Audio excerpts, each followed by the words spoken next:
حدیث نمبر 179۔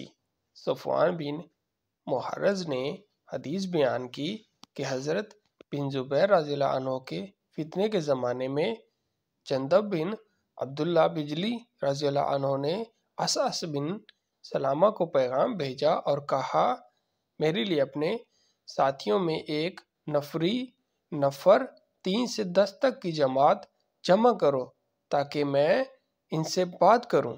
چنانچہ اسعد نے اپنے ان ساتھیوں کی جانب ایک قاصد بھیجا۔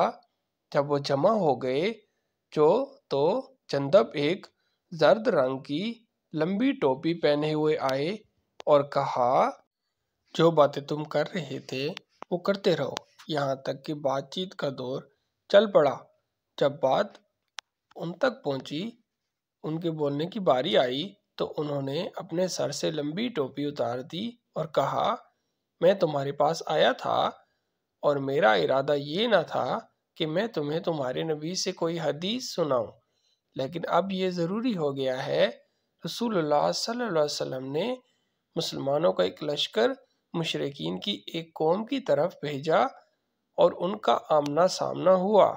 مشرکوں کا ایک آدمی تھا اور جب مسلمانوں کے کسی آدمی پر حملہ کرنا چاہتا تو اس پر حملہ کرتا اور اسے قتل کر دیتا، اور مسلمانوں کا ایک آدمی تھا جو اس مشرک کی بے دہانی کا متلاشی تھا۔ جندب بن عبداللہ نے کہا، ہم ایک دوسرے سے کہتے تھے کہ وہ اسامہ بن زید رضی اللہ عنہ ہیں۔ جب ان کے تلوار مارنے کی باری آئی تو اس نے لا الہ الا اللہ کہہ دیا، لیکن انہوں نے اسے قتل کر دیا۔ فتح کی خوشی خبر دینے والا نبی صلی اللہ علیہ وسلم کے پاس پہنچا تو اس نے اس سے حالات کے متعلق پوچھا۔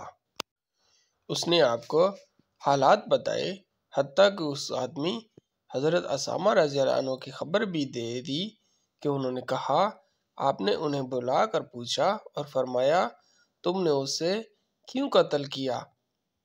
انہوں نے کہا، اے اللہ کے رسول، اس نے مسلمانوں کو بہت ایذا پہنچائی تھی اور فلاں کو قتل کیا تھا۔ انہوں نے کچھ لوگوں کے نام گنوائے، پھر کہا، میں نے اس پر حملہ کیا۔ اس نے جب تلوار دیکھی تو لا الہ الا اللہ کہہ دیا۔ رسول اللہ صلی اللہ علیہ وسلم نے فرمایا، کیا تم نے اسے قتل کر دیا؟ اسامہ رضی اللہ عنہ نے کہا، جی ہاں۔ فرمایا، قیامت کے دن جب لا الہ الا اللہ تمہارے سامنے آئے گا تو اس کا کیا کرو گے؟